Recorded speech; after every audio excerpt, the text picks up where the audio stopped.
Namaste and good morning. So Tuesday, our Uddhava Gita day. So let's start with the prayers. Om Guru Brahma, Guru Vishnu, Guru Devo Maheshwara, Guru Sakshat Parbrahma, Tasmai Shri Guruve Namaha. Om Bhur Bhavaswaha, Tat Savitra Varenayam, Bhargo Devasya Dhimahi, Dhiyo Yo Naha Prachodayat, Asto Ma Sadgamya, Tamso Ma Jyotirgamya, Mrityurma Amritam Gamya, Om Sena Bhavatu, Sena Bhunatu, Se Viryam Karvave, Tejasvi Navadhitamastu, Ma Vidvishavahi, Om Shanti Shanti Shanti. Let's open our books. We're going to start chapter 12, which is on page number 351. So let's look at the summary of this chapter first. And the title of this chapter is Descriptions of Varnashrama Dharma. In this chapter, Lord Shri Krishna explains to Uddhava the duties and practices of those in the Vanprastha and Sannyasashram. One who accepted the Vanprasthashram should leave his wife at home in the care of his grown-up sons, or else take her with him to reside in the forest. He should then subsist upon whatever fruit and fruits that are available in the forest, sometimes cooking grains when they are freely available. He should wear clothing made of tree bark, grass, and deer skin. While residing in the forest, he should not cut his hair, nails, or beard. He should bathe 3 times a day, sleep on the ground.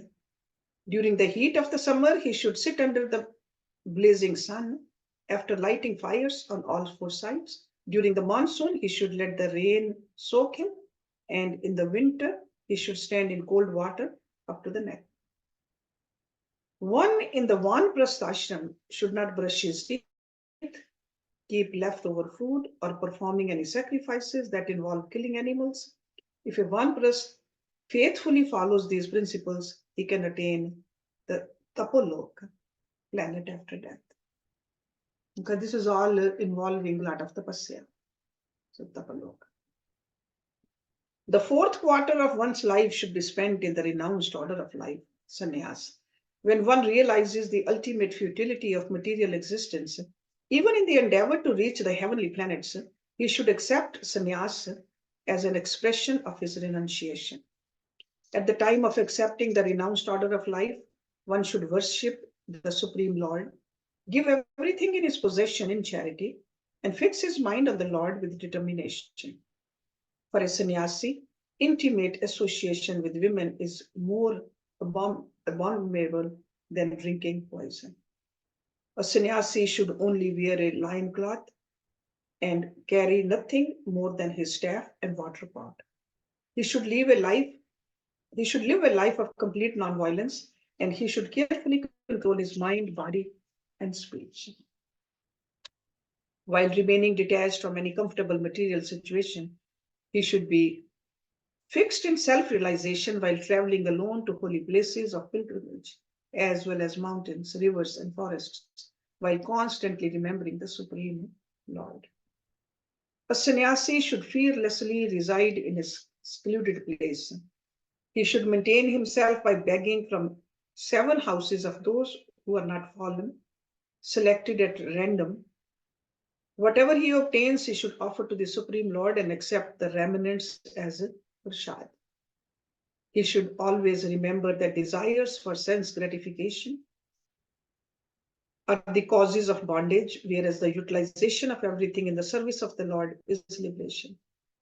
When a person who has failed to conquer his 6 enemies, headed by lust, and who has no knowledge of renunciation, accepts the renounced order of life simply for the sake of maintaining himself, the thing he will achieve is the killing of his own self.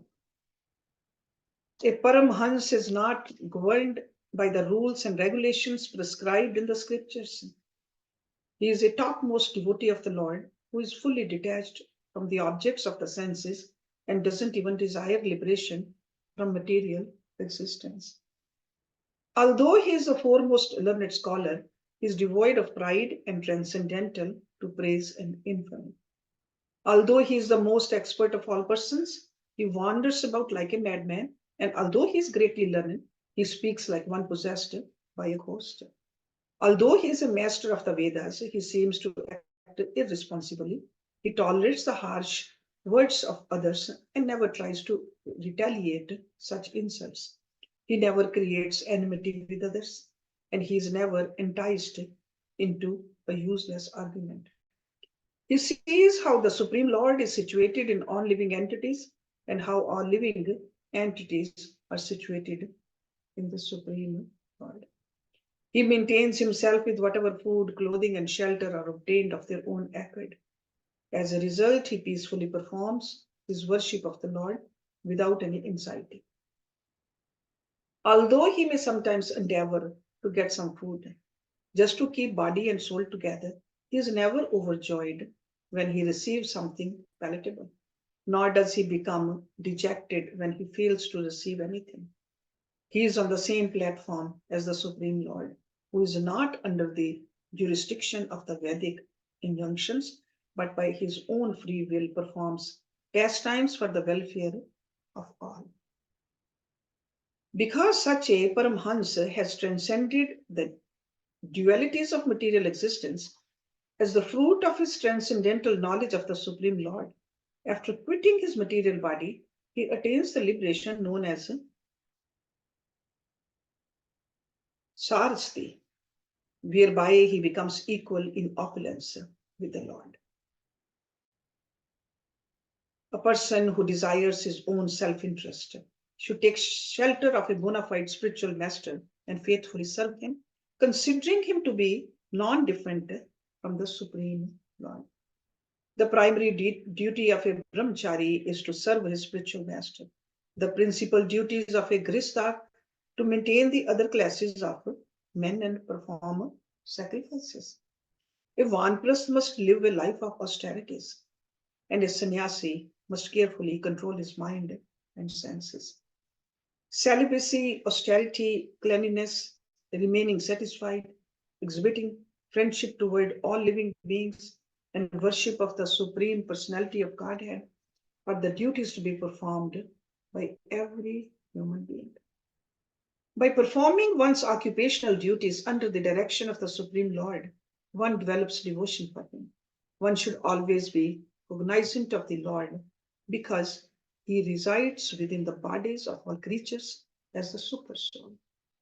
Those who follow the Karam-kand sections of Vedas ordinarily attain the planet of the forefathers, but if they become devotees of the Supreme Lord, they can rise to the platform of liberation. So this is the summary given by this author. Now let's look at the exact verses from this chapter also. So Lord Krishna is saying in the very first verse, Vanam vivukshu putreshu bharyam nyastu saheva vaneva vaseya chandas trityam bhagam ayusha. The Supreme Lord said, one who desires to adopt the third order of life, the Vanprasthashram, should leave his wife in the care of his mature sons, or else take her with him to peacefully reside in the forest. You remember in the Mahabharata, we learned that Dhritarashtra, the king, what did he do? He took his wife with him to the forest. Okay. So these are like some of the very clear directions given by our Vedas. This 12th chapter describes the duties of a Vanprastha and sannyasi. The devotee's position of not being confined to the principles of ashram and discussion of the ultimate goal of life. The third portion of one's life, beginning at the age of 50, continuing up to the age of 75, should be spent in the Vanprastha ashram. Thereafter, one should take sannyas. Okay. So it's not that everybody accepts this Vanprastha ashram or sannyasa ashram. Most of the people these days, they like to stay in a grihastha ashram up until the end. Okay. So anybody who wants to take it seriously, they move towards this kind of a tapasya. And we don't have to go to the forests. We can do the tapasya at home also. There are 4 spiritual orders in human society, of which Vanprastha is the third. To accept the Vanprastha ashram, a householder should either leave his wife in the care of his grown-up sons or take her with him and enter the forest. So that means the last 2 ashrams, Vanprastha and sannyasa, that's where you recognize that what is this life of ours? And you got to just do your duties towards that goal of life. If one hopes to live for 100 years, he can take Vanprastha at the age of 50 and sannyas at the age of 75. At present, however, very few people live to 100. And so one should renounce materialistic life earlier. Because if the average life is 80,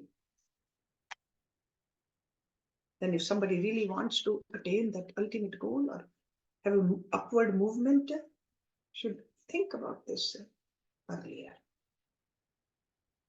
Verse number 2. Kandamul faler vaner madhyer vriti prakalpyet vasit valkalam vasas trin parnaha jinaniva. In the forest, the vanprastha should maintain himself by eating pure food, fruit, roots, and bulbs that grow in the forest. He should dress himself in tree bark, leaves, grass, or deer skin. The word vasit means to dress oneself. So that means the simplicity everywhere, in dressing also, in eating also, in relationships also. That's what he's talking about. It is recommended that a member of the Vanprastha ashram should subsist upon the fruit and roots that are available in the forest. He should wear garments of deer skin, tree bark, and so on. In the 14th verse of the 6th chapter of the Manu Samhita, it is stated that one should not partake of honey-based liquors, animal flesh, fungus, mushrooms, horseradish, or any hallucinogenic or intoxicating herbs, even those taken as so-called medicine. So there are some very clear directions given in our scriptures. See, these days, first of all, we don't read all the scriptures, and it's hard to even follow these. So we got to see where we stand, what we want to do. But all the directions are written. Third verse. Kesh Rom Nak Shamshru Malani Vibriyat Data Na Dhavet Apsu Manchet Trikalam Sathandilehe Shaya. A vanprastha should not groom his hair or beard, manicure his nails, cleanse his teeth, or pass a stool or unit at irregular times. He should be satisfied to bathe 3 times a day, and he should sleep on the bare ground. A vanprastha is prohibited to shave or brush his teeth because such activities would draw his attention to the material body. So that means more and more detachment to this body, which we are going to leave behind sooner or later. He should bathe 3 times a day and sleep on the ground. Okay? 3 times a day means so when you take a bath, you feel fresh and you are ready to meditate again.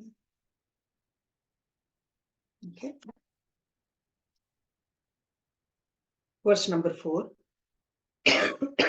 Grishme tapiyet panchagnin varshasva asar shadjale akanyat magnaha shishir evam vritas tapas sharet. While engaged in his life as a vanprastha, one should execute penance during the hottest days of summer by keeping fires on four sides and the blazing sun overhead. During the rainy season, one should remain outside, subjecting himself to torrents of rain. And in the freezing winter, one should remain submerged in water up to his neck. The followers of Karam Kand should practice the penance of tolerating the 5 kinds of heat during the summer. This is called Panchagani. In the rainy season, they should remain outside, and even when there are torrents of rain. In the winter, they should remain submerged in water up to the neck. The devotee of the Lord, however, naturally develops a Krishna consciousness and need not subject himself to such radical penances. The Narad Pancharatra confirms this. If one is worshipping the Lord properly, what is the use of severe penance? And if one is not properly worshipping the Lord, what is the use of severe penance? If Shri Krishna is realized within and without everything that exists, what is the use of severe penance? And if Shri Krishna is not seen within and without everything, then what is the use of severe penance? Okay, so penance or the tapa is the means, not the goal. So with the tapa, if we can remember God more and more, feel connected with God and detach ourselves from the material life, then it's worth it. But if we think that, no, I am doing the tapasya, then we become arrogant about it. What use is that tapa? So remember, tapa is the means, not the goal. Okay? It's just like if you want to eat soup, you're eating with this spoon. Spoon is the means to put that soup in our mouth. Spoon is not the goal. So tap is the means. Verse number 5. Agni pakvam samshriyat kal pakvam athapiva aluklasham kutova danto lukhal evava.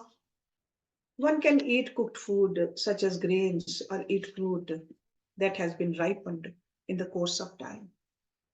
One can grind grains with a stone mortar and pestle, or one can simply grind the grains with his teeth. So as a concession, one can grind food grains with a stone or mortar. Otherwise, one can simply grind his food with his teeth. So in this stage in life, you don't live to eat. You just eat whatever is available to live. That's what it means. As long as it's pure, it's keeping you healthy, keeping this body intact, not for the taste. Okay? So that's what he says, that if you can just grind it and eat it, but if there's no stone and pestle available, grind it with your teeth. Just eat that. Verse number 6. Swayam sanchinuyat sarvam atmano vritim karnam desha kala balabhigyo nad dhanye tahritam. The vanaprastha should go out and collect only as much as he requires for his bodily maintenance. He should not save anything for future use. So no parigraha. The vanaprastha must collect things for his maintenance in consideration of the place, the time, and capacity. And he must not save anything for the future use. Thus, depending upon the mercy of the Lord, of course, during an emergency, or if one is an invalid, this rule need not be strictly followed. Unless one is an invalid, one should not depend on others for one's maintenance, because this will make one indebted, so that he will have to reborn to repaid whatever he has received. In the Manu Samhita, it is stated, a sage should not have the habit of accumulated things for future use. He should wear old clothes and maintain himself by eating spinach, roots, and fruit. Because you don't even have to cook those. So it's called falahari. Verse number 7. Vanyash charuhu purudosharya nivapayet kala choditan na tushroten pashnaha mam yajet vanashrami. The Vanaprastha should perform seasonal sacrifices by offering oblations of charu and sacrificial cakes prepared from the rice and other grains that are found in the forest. Because whatever is found in any place, offer it to God first. That is what sacrifice is. However, he should never offer animal sacrifices to me, even those that are mentioned in the Vedas. For example, in the month of November, December, one should worship the Supreme Lord with an offering of newly harvested grains. The Vanaprastha should perform sacrifice by utilizing whatever is available in the forest during the various times of the year. However, he should never perform any sacrifice that involves killing animals. Okay, so that is not really a sacrifice. You're hurting somebody. That is not prescribed. Number 8. Agnihotram cha darshascha paurnamashascha cha purvavat chatur masyani cha muner amnatani cha nagume. Expert knowers of the Vedas have prescribed for a Vanaprastha the performance of various sacrifices such as Agnihotra, Darsha, and Purnamasa, as well as the vow of Chaturmasya. So these are like a different rituals. The Vanaprastha should observe whatever practices have been prescribed by the expert knowers of the Vedas. Agnihotra. After marriage, a Brahman should perform fire sacrifice as prescribed in the Vedas, especially during the spring. He should make a vow to use certain ingredients for the performance of his sacrifices. And he should stick to that principle for the rest of his life. On moonless nights, one should personally perform fire sacrifice, especially with oblations of barley. On other days, he may use other ingredients. After the completion of 100 such sacrifices, he should perform a special sacrifice for the satisfaction of the sun god in the morning, and another special sacrifice for the satisfaction of the moon god in the evening. After commencing the performance of sacrifice during the first full moon day of the month, one should particularly perform the Darsha and Purnamasa sacrifices. One should perform 3 separate fire sacrifices on the full moon day and 3 on the new moon day. This procedure he should observe for the remainder of his life. One who performs the Agnihotra sacrifice in this way is assured to elevation for the heavenly planets, where he will enjoy great happiness. This has been described in the literature known as Satpath Brahma. So these are like from the Vedas, especially the Yajurveda, there are a lot of sacrifices, yajnas mentioned. Okay? And different lineage, they follow different yajna. I personally belong to this lineage of yoga. So where the sacrifices or the yajnas have been simplified, and the same yajna we do, thanking God, offering to God, detaching from this body, a lot of gratitude prayers. Darsha. Darsha refers to the new moon day because on that day the sun and the moon are in proximity. In the Matsya Purana, it is said, Anye Nayam Chandra Suryetu darshaha uchyate. On the day of Darsha, the sun and the moon see each other. Purnamasa, there are various sacrifices to be performed on the full moon day. The procedures for performing these sacrifices are mentioned in the 4th chapter of the Manu Samhita. In the book called Katyayan Shraut Sutra, the processes for performing these sacrifices are also described. Chaturmasya is of two kinds, the Chaturmasya sacrifice and the Chaturmasya vow. For a description of the procedures of this sacrifice, one should refer to the Katyayan Shraut Sutra, chapter 5. The procedures for observing this vow are described in the Matsya Puran, Bhavishya Puran, Skanda Puran, and Sanat Kumar Samhita. One should also consult the Hari Bhakti Vilas in this connection. I mean, you can imagine how many scriptures there are in Hindu religion. It's a library of scriptures. So that's why once we have a guru, whatever guru says, we do it. It's like with a full devotion, with a full surrender, it becomes a little easier. But if somebody wants to go through all these scriptures and follow these rituals, it's available too. So we got to look at it. What is important to us at this point? But definitely in Vanprasthashram, more and more bhakti, more and more tapasya. If we have entered the Vanprasthashram.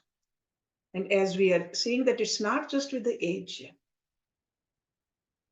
Okay, is our inclination is for tapasya or not?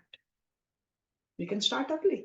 A lot of people, they even go into sannyas when they're very young. And majority of the people these days, they don't even enter into the Vanprastha. They stay in the Prasthashram up until the end. See, this is the freedom we have in Sanatana Dharma. The freedom to do what we want to do. But then we don't have a freedom to reap the fruit. The fruit is given according to our karmas. That law of karma is very just. Let's look at verse number 9. Evam chirnen tapsaha munir dharmani santataha mam tapo mayam aradhye rishi lokat upayati mam. When a vanprasth performs severe austerities, only accepting the bare necessities of life, so that he becomes so emaciated that his bones and veins are clearly seen, he will attain Maharlok and thereafter come to my supreme abode. Maharlok is a planet of sages. After attaining the Maharlok, the Vanprastha, who had not completed his course of Krishna consciousness, will make further advancement and thus qualify to go back home, back to Godhead. Okay, so there are stages of progress. It's not just from a level 1, we can go to highest level right away. It all depends how much work we are doing. Okay, and this work we have to do. Nobody can do it for us. No God, no guru, no money, nothing. This is our own effort. That we got to be clear of. We cannot buy this. We cannot beg for it. We got to do it ourselves. After living a life of penance while observing all the required rules and regulations and ascetic teachings, reaches the planet of the sages. If he can understand the insignificant nature of that achievement, he may cultivate his taste for worshipping the Supreme Lord. In the cultivation of unalloyed devotional service, there is no need for excessive penance. Rather, there is an abundance of worship of the Lord. Verse number 10. Yas tva etat krishyatras shirnam tapo nishreyas mahat kamyalapyase yunjat balishah koprastata. Who could be more foolish than a person who utilizes his exalted but painful penance, which can award ultimate liberation, for enjoying the insignificant sense gratification? In this verse, the Lord condemns those in the Vanprasthashram who are materially ambitious. It is not the duty of an intelligent person to try to subdue his material desires by undergoing severe penance. Rather, he should engage in the direct service of the Supreme Lord. Penance without devotional service is the act of a fool and is glorified only in the Karma Kand sections of the Vedas. So, to encourage us, sure, in the Karma Kand, they are telling us to do the penance. But again, remember, this penance or tapasya is just a means. Ultimately, we got to cultivate strong love with God. That's the reason we are doing tapasya. Keeping our mind away from the materialism or this prakriti and attaching it to God. Verse number 11. Yadasau niyame kalpoho jarya jat veputhu atmanye agnein samarope machitahu gneem sama vishet. When a vanprasth approaches the old age, so that his body trembles and he can no longer perform his prescribed duties, then in a trance of meditation, he should place the sacrificial fire within his heart. Fix his mind upon a meal. Finally enter the fire to give up his life. The word akalap means being incapable. Only those who are attached to materialistic life and who therefore suffer because of their enjoying spirit need enter fire to give up their bodies. When the mind is fixed on the Supreme Lord, one does not see the need for relinquishing his body in this way. Rather, by the performance of the congregational chanting of the holy name of Krishna, the fire of material existence becomes extinguished. So, with this fire of knowledge, we got to burn our desires, material desires, attachment to this matter, attachment to anatma. That's what we have to burn now. Because burning of the body or burning of the things is not going to take us there. Ultimately, we got to burn our desires with the fire of the knowledge. Yada karam vipakeshu lokeshu niryatmasuhu virago jayate samyag nayastagnihi pavrajet tata.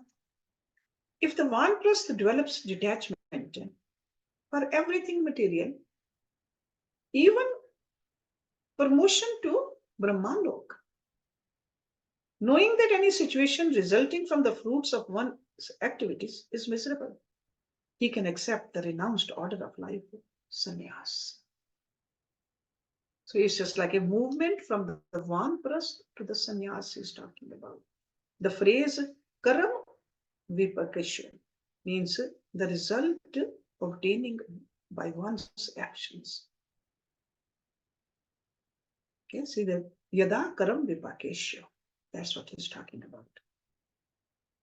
If one becomes detached from the aspiration to attain any of the higher material planets, which are obtained as a result of one's fruitive actions, then one should surrender unto the Supreme Lord and dovetail all of his propensities in his service. In this way, one can be freed from material desires without the execution of a severe penance. Okay. See, earlier he talked about severe penance. But now he's explaining it. It's not the severe penance we need to do. With the help of the severe penance, we got to detach from this material world. Okay. Life after life, we have gotten so attached to this material world. It's not just this lifetime. We have brought all those desires, those vasanas with us, life after life. So this is what he is bringing our attention to. So tapasya we need to do because we want to detach from this matter. Verse number 30. Ishtvaha yatho upadesham mam datva sarvasvam ritvache agnesva prana aveshe nirpekshaha parivrajet. After worshipping me for a long time, following the prescribed rules and regulations, one should give everything in his possession to the sacrificial priest and then place the sacrificial fire within himself. Having achieved a state of complete detachment, he should accept the renounced order of life. So this is like entering into the sannyasa ashram. At this time, one should perform 8 kinds of shraddha and other rituals that are described in the Shastra. So there are a lot of rituals to enter into this ashram also. After giving up all kinds of bad association and after giving dakshina to the priests, if one is fully engaged in the devotional service of the Supreme Lord, he is considered eligible to take sannyas. Lusty desires are impediments to the service of the Supreme Lord. One who aspires for liberation from material existence should give up all lusty activities and instead accept the role of a mendicant who is only interested in rendering service to the Supreme Lord. It's only one focus, one love, God. Detachment from everything else, attachment to Him alone. Let's look at one more verse. Viprasyehe vesanyastaho deva dara adi rupinah vidyan kurvantehe ayam hi asman akrame samiyat param. This sannyas will surpass us and attain the supreme destination. Thinking like this, the demigods try to create obstacles on the path of the sannyasi by appearing before him in the form of his former wife and other women. So there are obstacles over there too. A sannyasi should not become disturbed by this. That be vigilant, alert. A sannyasi should not be disturbed by the obstacles the demigods place before him. When a Brahman takes sannyas, the demigods enter the body of his wife and try to entangle him in sense gratification. Why do they create such impediments? Because they are envious that the sannyasi will surpass them by going back home, back to Godhead. The demigods are administrators of universal affairs who award the fruits of one's actions.